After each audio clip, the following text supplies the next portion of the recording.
My family laughed when I lost my job. 6 months later they were begging for my support. My name is Amanda and I'm 34 years old. What I'm about to share with you is a story about failure, resilience, and the strange way life has of turning tables when you least expect it. It's about discovering who truly supports you when everything falls apart, and learning that sometimes the people closest to you can be your harshest critics until they need something from you. I had spent 8 years climbing the corporate ladder at Henderson Financial Services, one of Chicago's most prestigious investment firms. Starting as a junior analyst fresh out of Northwestern University, I had worked my way up to senior portfolio manager, overseeing client accounts worth over $50 million. My office on the 32nd floor had floor-to-ceiling windows overlooking Lake Michigan, and I had earned a reputation for consistently delivering above-market returns for my clients. The job wasn't just a career, it was my identity. I lived and breathed financial markets, spending my evenings reading economic reports and my weekends analyzing investment opportunities. My apartment in Lincoln Park was filled with financial journals, industry awards, and the expensive lifestyle accessories that came with a six-figure salary. I drove a BMW, wore designer suits, and had built what I thought was an unshakable foundation for my future. My family had always been impressed by my success, though their admiration often felt more like relief than genuine pride. Growing up in a working-class family in Milwaukee, I had been the first to graduate college, the first to work in a white-collar profession, and definitely the first to earn the kind of money that allowed me to pick up dinner checks without thinking twice. My parents, both retired factory workers, would introduce me to their friends as our daughter, the investment manager in Chicago, with a mixture of pride and bewilderment at how different my life had become from theirs. My younger brother Mike had struggled with steady employment for years, bouncing between construction jobs and periods of unemployment. My sister Carol worked as a retail manager but was constantly stressed about making ends meet while raising 2 young children as a single mother. During family gatherings, I was often the one they turned to for financial advice, small loans, or help with unexpected expenses. I had become the family's unofficial safety net, and I took pride in being able to provide that stability. The warning signs at Henderson Financial Services had been subtle at first. Budget meetings became more frequent, departmental restructuring was discussed in vague terms, and several long-term clients had moved their accounts to competing firms. But I was confident in my position. My client retention rate was excellent, my portfolio performance was consistently strong, and I had what I believed were solid relationships with senior management. The reality of corporate downsizing hit me on a cold Tuesday morning in February. I was called into a conference room where HR representatives I barely knew delivered the news that my position was being eliminated as part of a company-wide restructuring. 8 years of dedication, excellent performance reviews, and client satisfaction meant nothing when the firm decided to consolidate operations and reduce overhead costs. The severance package was generous by most standards, 6 months of salary continuation and extended health benefits. But it felt like a band-aid on a devastating wound. Walking out of that building with my personal belongings in a cardboard box, I felt like I was losing not just my job, but my entire sense of self-worth and purpose. The job market for senior financial professionals in early 2023 was more challenging than I had anticipated. The industry was still recovering from pandemic-related disruptions, and many firms were being cautious about new hires. Competition for available positions was intense, with experienced professionals willing to accept lower salaries just to get back into the market. My networking efforts, which I had neglected during my years of stable employment, proved inadequate for the reality of job searching in a difficult economy. After 6 weeks of unsuccessful interviews and growing anxiety about my future, I made the decision to visit my family in Milwaukee to regroup and figure out my next steps. I thought spending time with people who loved me would provide the emotional support I needed during this challenging period. Instead, I discovered how quickly family dynamics can change when the person who has always been successful suddenly appears vulnerable. The reaction from my family was not what I had expected. Instead of sympathy or encouragement, I encountered a mixture of schadenfreude and dismissive comments about my situation. My brother Mike seemed almost pleased that I was finally experiencing the kind of employment uncertainty he had dealt with for years. My sister Carol made remarks about how I had gotten too comfortable in my fancy job and needed to learn what real work was like. But the most painful reaction came from my parents. Rather than offering support or expressing confidence in my ability to bounce back, they seemed genuinely worried that I would become a financial burden on them during their retirement years. They made comments about how I had been living beyond my means, how I should have been more grateful for what I had, and how this setback might teach me some humility. The laughter came during a family dinner when I mentioned that I was considering starting my own financial consulting practice. The idea of me working independently without the security and prestige of a major firm struck them as unrealistic and somewhat delusional. They questioned whether I had the entrepreneurial skills necessary to build a business from scratch, suggested that I was too accustomed to corporate support systems to succeed on my own, and implied that I should focus on finding another traditional job rather than chasing what they saw as an impractical dream.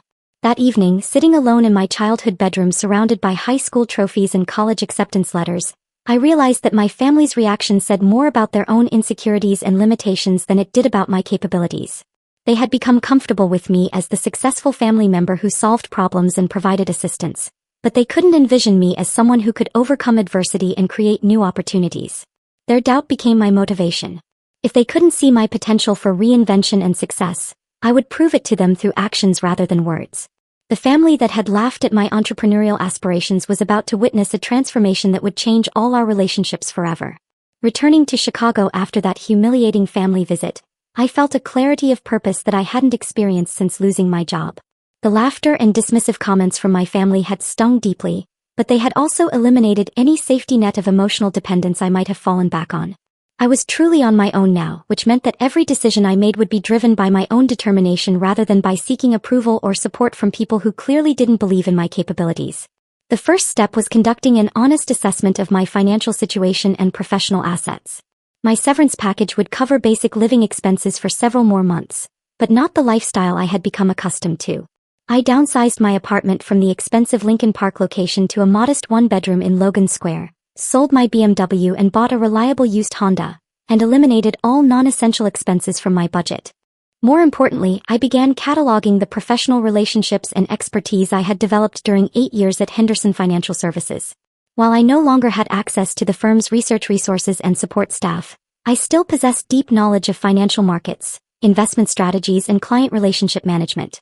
I had developed expertise in portfolio diversification, risk assessment, and long-term financial planning that was valuable regardless of my employment status.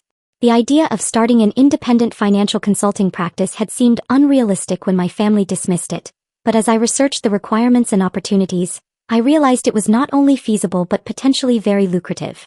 The regulatory requirements for investment advisory services were manageable with proper legal guidance. The startup costs were relatively low compared to other types of businesses, and there was significant demand for personalized financial advice from clients who felt underserved by large institutional firms. My target market became clear through conversations with former colleagues and industry contacts. There were successful professionals, small business owners, and retirees who wanted sophisticated financial guidance but didn't have the asset levels that attracted attention from major investment firms. These clients were willing to pay premium fees for personalized service, customized investment strategies, and direct access to their advisor without layers of corporate bureaucracy. The business plan I developed focused on providing comprehensive financial planning services rather than just investment management. I would help clients with retirement planning, tax optimization, estate planning coordination, and strategic financial decision-making. This holistic approach would differentiate my practice from both large firms that emphasized standardized products and smaller advisors who focused primarily on investment selection. Setting up the legal and regulatory framework for my practice required navigating complex securities regulations and establishing proper business structures.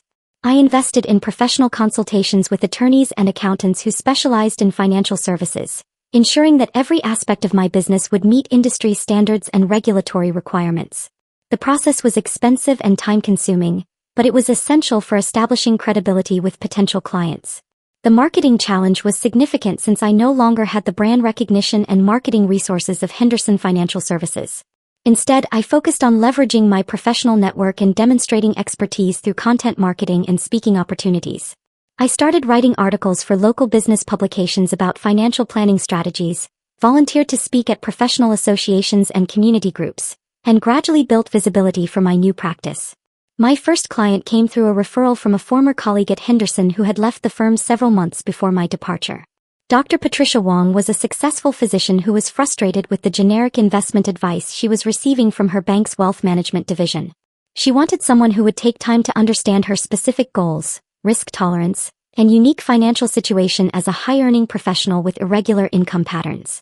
Working with Dr. Wong reminded me why I had been drawn to financial services in the first place. Instead of managing dozens of accounts with limited personal interaction, I could focus intensively on understanding her complete financial picture and developing strategies that aligned with her personal and professional objectives. The level of customization and attention I could provide as an independent advisor was impossible within the constraints of a large institutional firm. The success with Dr. Wong led to referrals to other physicians and healthcare professionals who appreciated the personalized approach I offered. Within 3 months of launching my practice, I had signed contracts with 8 clients and was generating enough revenue to cover my reduced living expenses. More importantly, I was building a reputation for delivering exceptional service and achieving strong investment results. The work was more demanding than my previous corporate position had been. As an independent advisor, I was responsible for every aspect of client service, from initial consultations to ongoing portfolio monitoring to quarterly performance reporting. I was working longer hours than ever before, but the work felt more meaningful because I was building something that belonged to me and reflected my own standards of excellence. The financial trajectory of my new practice exceeded my most optimistic projections. By the end of my 4th month in business, I was earning more per month than my previous corporate salary had provided. The combination of higher fees for personalized service and lower overhead costs created profit margins that would have been impossible as an employee of a large firm. But the most significant change wasn't financial. It was the restoration of confidence and professional identity that I had lost when Henderson Financial Services eliminated my position. I was no longer just someone who had been laid off from a corporate job. I was an entrepreneur who had successfully launched and grown a professional services business in a competitive industry. The success was attracting attention within Chicago's financial services community. Industry publications featured my practice as an example of successful independent advisory services, and I was invited to speak at conferences about the growing trend of advisors leaving large firms to start their own practices. Professional colleagues who had initially questioned my decision to go independent were now expressing admiration for what I had accomplished. As my 6-month anniversary of unemployment approached, I realized that losing my job at Henderson Financial Services had been the catalyst for creating something far better than what I had lost. The family members who had laughed at my entrepreneurial aspirations were about to discover that their doubts had been not only wrong, but catastrophically misjudged.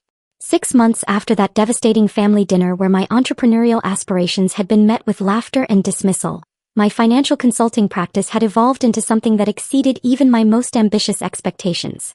What had started as a desperate attempt to rebuild my career had transformed into a thriving business that was generating significantly more income than my previous corporate position ever had.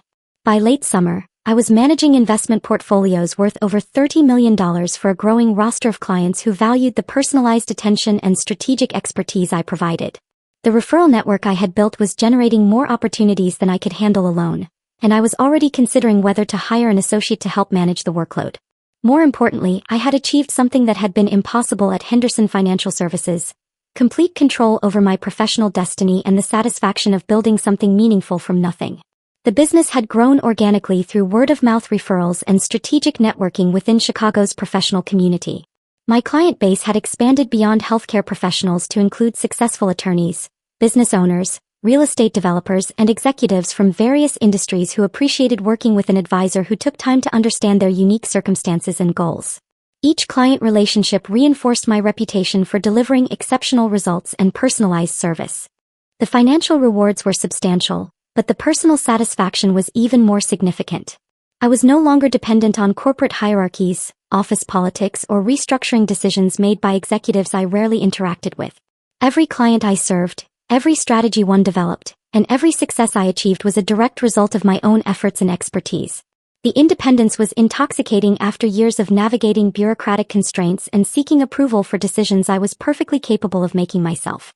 My lifestyle had not only recovered from the downturn following my job loss, but had actually improved significantly. I moved to a beautiful apartment in River North with stunning views of both the Chicago River and Lake Michigan. I replaced my practical used Honda with a new Tesla Model S, not out of vanity, but because I could afford it and it aligned with my values about sustainable technology. More importantly, I was contributing the maximum amount to my retirement accounts and building personal wealth at a rate that would have been impossible on a corporate salary. The recognition within the financial services industry was equally gratifying. I had been featured in Chicago Business Magazine as one of the city's most promising independent financial advisors, and I was regularly invited to speak at industry conferences about successful transitions from corporate employment to independent practice. Professional colleagues who had initially questioned my decision to leave the security of a major firm were now seeking my advice about making similar transitions themselves. But perhaps the most meaningful validation came from the results I was achieving for my clients. The personalized investment strategies I developed were consistently outperforming market benchmarks and the generic portfolio allocations offered by large institutional firms. Clients were achieving their financial goals ahead of schedule, and several had referred family members and friends because they were so satisfied with the service they were receiving. The transformation wasn't just professional, it was deeply personal. The anxiety and self-doubt that had plagued me during those difficult months of unemployment had been replaced by confidence and excitement about the future. I was sleeping better, exercising regularly, and enjoying my work in ways that had been impossible when I was just another employee in a large corporate structure. The success had also given me perspective on the family dynamics that had been so painful 6 months earlier. I realized that their laughter and dismissiveness had reflected their own limitations and insecurities rather than any realistic assessment of my capabilities. They had been unable to envision success outside traditional employment structures because they had never experienced or witnessed entrepreneurial achievement in their own lives. What I didn't anticipate was how quickly those family dynamics would shift when my success became undeniable and their own situations became desperate. The phone calls started coming in September, exactly 6 months after that humiliating family dinner where my business plans had been met with ridicule. The first call came from my sister Carol, whose retail management position had been eliminated when the chain she worked for filed for bankruptcy. As a single mother with 2 young children, she was facing the prospect of unemployment with very limited savings and few job prospects in a declining retail industry. The confidence and dismissiveness she had displayed when mocking my entrepreneurial plans had been replaced by desperation and barely concealed panic about her financial future. Carol's situation was complicated by the fact that her employment history was primarily in retail management, an industry that was contracting due to changing consumer habits and increased online shopping. The skills that had made her successful in traditional retail environments were not easily transferable to growing sectors of the economy, and she was competing with younger candidates who would accept lower salaries. The irony of her reaching out to me was almost overwhelming. 6 months earlier, she had suggested that I didn't understand what real work was like and that losing my corporate job might teach me some humility. Now she was calling to ask if I knew of any job opportunities in my professional network, if I could provide a reference for her job applications, and whether I might be able to help her financially during her unemployment period. But Carol's call was just the beginning. Within 2 weeks, I had received similar requests for help from both my brother Mike and my parents. Mike had been injured on a construction job and was facing workers' compensation disputes that could leave him without income for months while medical and legal issues were resolved. My parents were discovering that their retirement savings were inadequate for their actual living expenses, especially as healthcare costs continued to increase. The family that had laughed at my business plans 6 months earlier was now collectively turning to me as their potential solution for various financial crises. The daughter they had dismissed as unrealistic and overly ambitious had become the only family member with the resources and professional network necessary to provide meaningful assistance. As I processed these requests for help, I realized that this situation represented more than just a reversal of family dynamics. It was an opportunity to decide what kind of person I wanted to be when given the power to help or refuse assistance to people who had been unsupportive during my own time of need. The weeks following those desperate phone calls from my family were among the most emotionally complex of my entire life. For the first time in our family dynamics, I held all the power, the financial resources, the professional connections, and the stability that everyone else needed. The people who had dismissed my potential and laughed at my entrepreneurial dreams were now completely dependent on my goodwill and generosity. The requests for help became increasingly specific and urgent. Carol needed immediate financial assistance to cover her mortgage and childcare expenses while job searching. She also wanted me to leverage my professional network to help her find employment opportunities, despite having no experience or qualifications in financial services or related industries. Her desperation was palpable in every phone call, and the confident dismissiveness she had shown 6 months earlier had been completely replaced by pleading and barely concealed panic. Mike's situation was even more complicated. His workers' compensation claim was being disputed by his employer's insurance company, leaving him without income while facing mounting medical bills for his back injury. He needed both immediate financial support and assistance navigating the legal complexities of his case. The brother who had seemed pleased by my unemployment was now asking me to pay for legal representation that he couldn't afford on his own. My parents' request was perhaps the most difficult to process emotionally. They had discovered that their retirement planning had been inadequate for their actual living expenses, particularly as my father's health issues required costly medications and treatments not fully covered by Medicare. They were asking me to supplement their retirement income on an ongoing basis, essentially requesting that I become their financial caretaker for the remainder of their lives. The irony of their complete reversal was staggering. 6 months earlier, they had expressed genuine concern that I might become a financial burden during their retirement years. They had questioned my judgment, criticized my lifestyle choices, and suggested that losing my corporate job might teach me necessary lessons about humility and responsibility. Now they were asking me to assume responsibility for their financial security because their own planning had proven insufficient. As I considered how to respond to these requests, I found myself grappling with questions that went far beyond simple family obligations. Did I owe assistance to people who had been unsupportive during my own crisis? Should I prioritize forgiveness and generosity over accountability for their previous behavior? Most importantly, what kind of precedent would I establish for future family relationships based on how I handled this situation? The decision-making process was complicated by my own transformation over the past 6 months. The success I had achieved had given me confidence and independence, but it had also taught me the value of surrounding myself with people who believed in my potential and supported my goals. My family's reaction during my unemployment had revealed fundamental differences in values and perspectives that couldn't be easily overlooked or forgotten. After considerable reflection, I decided to help each family member, but on terms that reflected both my current position of strength and my expectations for how I wanted to be treated going forward. These weren't unconditional gifts or loans. They were structured arrangements that acknowledged the reality of our changed dynamics while establishing boundaries that protected my own interests. For Carol, I agreed to provide 3 months of financial assistance to cover her essential expenses while she searched for employment. However, I also required her to work with a career counselor I would pay for, to expand her job search beyond retail management, and to develop marketable skills through online courses that I would fund.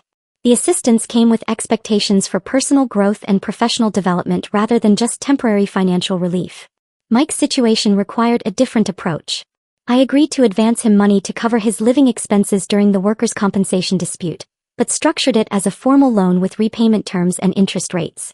I also connected him with an attorney I knew who specialized in workers' compensation cases, but made clear that any legal fees would be his responsibility to repay. The assistance was substantial but came with clear expectations for accountability and responsibility. My parents' request required the most careful consideration because it involved ongoing financial support rather than temporary assistance. I agreed to supplement their retirement income, but only after they completed a comprehensive financial planning review with one of my professional colleagues. The ongoing support would be provided through a formal family trust structure that protected both their interests and my own, with clear terms about how the assistance could be modified based on changing circumstances. Most importantly, I made clear to all of them that my willingness to provide assistance was contingent on fundamental changes in how they interacted with me and viewed my professional achievements. The dismissiveness and lack of support I had experienced during my unemployment were unacceptable, and future help would depend on their ability to treat me with the respect that my success had clearly earned. The conversations in which I outlined these terms were unlike any we had ever had as a family. For the first time, I was speaking from a position of complete strength and independence, setting boundaries and expectations rather than seeking approval or acceptance.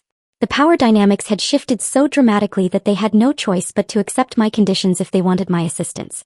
The response from my family was a mixture of gratitude, embarrassment, and grudging respect. They clearly recognized that I had achieved something remarkable in building a successful business from nothing, especially after they had predicted failure. More importantly, they understood that their own financial security now depended on maintaining positive relationships with the family member they had previously dismissed and ridiculed. Over the following months, as I provided the promised assistance and they worked to rebuild their own financial stability, our family relationships evolved in ways that none of us could have anticipated. The success of my financial consulting practice had not only transformed my own life, but had forced my family to recognize capabilities and potential they had never acknowledged before. Today, nearly a year after losing my corporate job and 6 months after my family's desperate requests for help, my business continues to thrive and grow. I'm managing over $60 million in client assets, have hired 2 associate advisors, and am planning to open a second office location. The practice that my family had laughed at has become one of Chicago's most respected independent financial advisory firms. More importantly, I learned that sometimes the people who doubt you most can become your strongest motivation for success. Their laughter didn't break me. It freed me from seeking their approval and forced me to prove my worth to the only person whose opinion ultimately mattered: myself. The family that once mocked my dreams now depends on the success I built despite their skepticism, and the power dynamic shift has been permanent and complete. Sometimes the greatest victories come not from proving others wrong, but from discovering that their opinions never mattered as much as you thought they did. Success is the best response to doubt, And independence is the best foundation for choosing how to help others when they finally recognize what you've accomplished.